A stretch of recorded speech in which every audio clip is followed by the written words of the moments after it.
여러분 안녕하세요. 반갑습니다. 여러분 우리가 투자를 하면서 말이죠. 제일 중요한 것은 돈을 버는 거예요. 아니 뭐 주식이든 코인이든 뭐 부동산이든 기타 무슨 뭐 다른 것에 투자를 하더라도 중요한 것은 이제 돈을 버는 것이죠. 투자에 이제 참여를 했다가 돈을 벌지 못하고 이제 빠져나오는 사람들이 부지기수예요. 그런 사람들이 훨씬 더 많죠. 아니면 이제 손해 보는 사람들은 더 많고요. 그러니까 투자로 수익을 낸다라는 것은 이 보통 일이 아닌 거예요. 그럼 투자로 수익을 내는 사람들은 과연 어떤 사람들일까요? 뭐 특별한 어떤 재주를 타고나서 투자로 수익을 내는 것일까요? 절대 그렇지가 않아요. 투자로 수익을 내는 것은 말이죠. 100% 인내의 싸움이에요. 그러니까 기다림과의 싸움이라는 얘기죠. 그러니까 투자에 대한 아무런 지식이 없어도 괜찮아요. 이 투자를 하고 나서 이제 거기에 따르는 여러 가지 이제 부정적인 소식들, 불안하게 만드는 소식들, 이런 것을 견뎌내고 이제 기다린 것에 대한 대가예요. 자, 오늘 여러분께서 이제 성공을 거두기 위한 투자의 이야기를 좀 드리고요.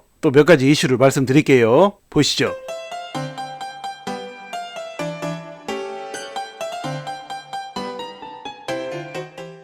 자, 이건 이제 엊그제 나온 뉴스인데요. 하루에도 수많은 뉴스가 나오기 때문에 그날 다 다룰 수가 없죠. 그러니까 뉴스에서 뭔 내용이 나왔는가 그런 말만 하면 안 되는 것이고, 그 뉴스 기사의 내용, 행간의 의미, 그게 중요하죠. 그러니까 무슨 속보가 중요한 게 아니에요. 속보 같은 거 올리는 것은 그냥 눈으로 보고 그냥 바로 올리면 되니까 그런 것은 누구나 다 할 수 있는 것이죠. 그러니까 속보가 중요한 것이 아니라 최근 나왔던 그런 뉴스들을 놓고 그 행간의 의미는 무엇이며 그 내용을 놓고 이제 분석해드리는 게 중요해요. 자, 그래서 제가 이제 이 내용을 지금 보여드리는 거예요. 전 SEC 국장 XRP 비증권 약식 판결, 다른 토큰에 선례로 인용돼서는 안 돼. 이런 그 타이틀의 기사예요. 자, 이게 무슨 말이냐면요. 존 리드 스타크 전 미국 증권거래위원회, 그러니까 SEC 인터넷 집행국장이 6일 현지 시간 그러니까 이제 X는 이제 구 트위터죠. X를 통해 이렇게 말했대요. 아날리사 토레스 판사는, 그러니까 이제 SEC와 리플 소송 담당 판사죠. 자, 아날리사 토레스 판사는 SEC의 중간 항소를 기각하며 앞선 XRP 증권성 관련 약식 판결 내용이 다른 케이스의 선례로 인용돼선 안 된다라고 분명히 짚었다. 따라서 특정 토큰의 증권성을 증명하는데 리플 케이스의 약식 판결을 인용해서는 안 되며 이는 변호사 윤리 위반에 해당한다라고 말했다고 그래요. 그러니까 이제 이 내용은 뭐냐면,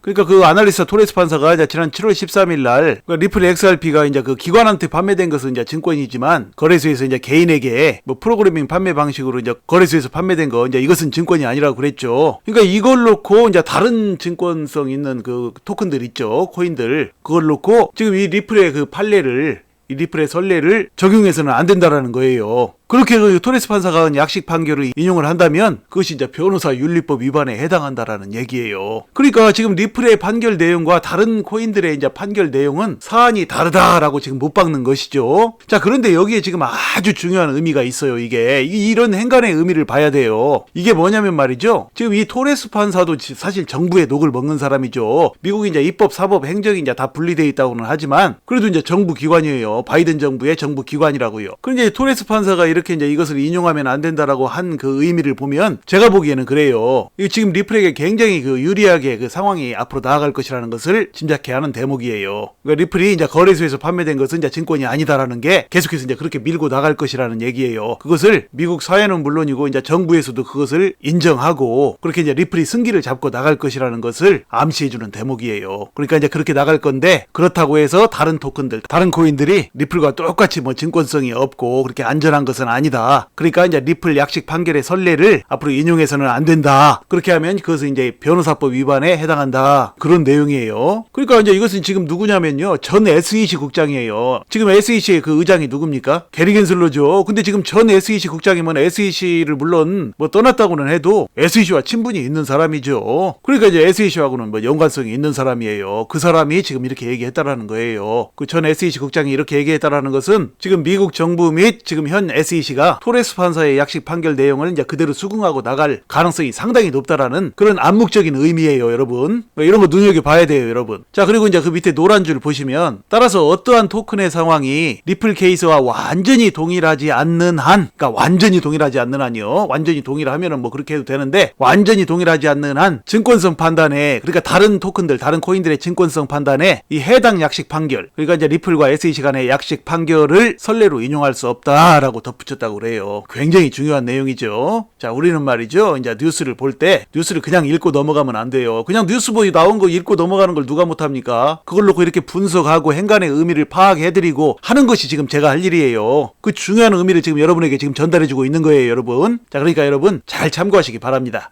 일전에도 제가 여러 번 말씀을 드렸죠. 이 투자라는 것은 그러니까 주식이든 코인이든 뭐 부동산이든 기타 어떤 투자든 간에 이 투자라는 것은 열심히 노력한 것에 대한 대가가 아니라 자기가 투자했던 그 투자 아이템을 믿고 차분히 기다린 것에 대한 보상이라고 여러 번 제가 말씀을 드렸죠. 그건 진리 중에 진리예요, 여러분. 그런데 아직도 수많은 사람들은 말이죠.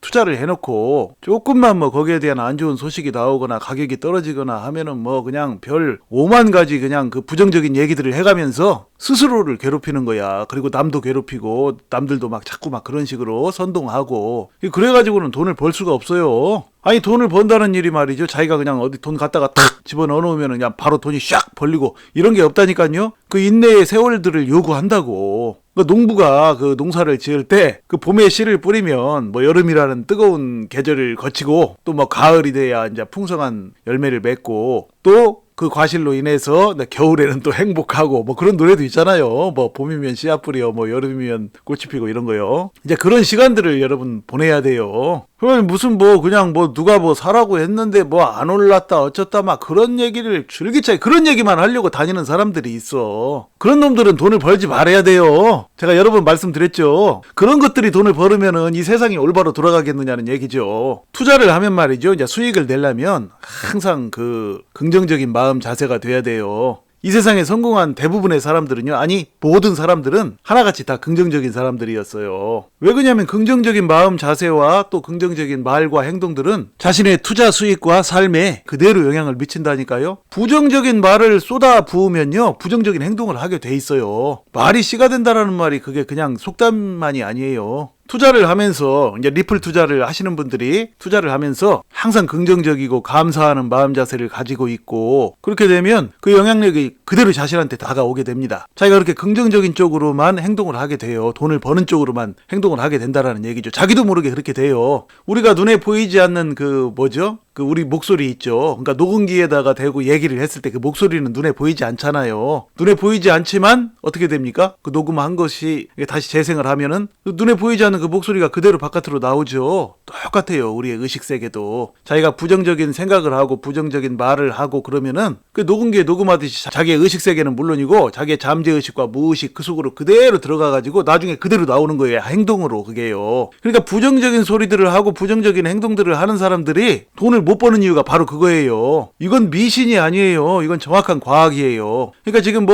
쓸데없는 소리들 계속 하면 자기가 투자를 하면서도 불구하고 조금만 가격이 답보 상태거나 좀 떨어지거나 하면 자기가 투자하는데도 불구하고 그따위 소리들을 하는 사람들이 있어요. 리플에 대해서 어쩌고 저쩌고 무슨 희망회로 돌리는 유튜버들은 다 못된 놈들이라는 등 어쩐다는 등 또 저를 엄청 대놓고 비방하는 사람들 그런 것들이 자기 투자에 전혀 도움이 되지 않는다니까. 자기가 돈을 벌지 못할 뿐이야. 그로 인해서 남들은 상관없어. 자기 자신이 잘못될 뿐이라고. 근데 왜 그런 소리들을 하는지를 모르겠다고요. 투자를 하면서도 투자를 안 하는 사람들이 그런 건 제가 이해한다고. 투자를 안 하는 사람들도 그런 소리, 쓸데없는 소리 할 필요는 없죠, 물론. 그러나 투자를 안 하는 사람들이 하면 그 사람들은 종목을 안 들고 있으니까 그나마 그래도 손해볼 일은 없겠죠. 물론 부정적인 말 하는 거 그 자체는 자기 일상 삶에는 손해가 되겠지만 일단 리플 투자로는 자기가 리플 투자 안 하니까 그런 사람들은 손해를 볼 일이 없겠지만 리플에 투자하면서도 그런 부정적인 얘기를 늘어놓고 쓸데없는 소리 팩팩 해쌓고 그런 것들이 무슨 성공을 하겠느냐는 얘기지. 투자로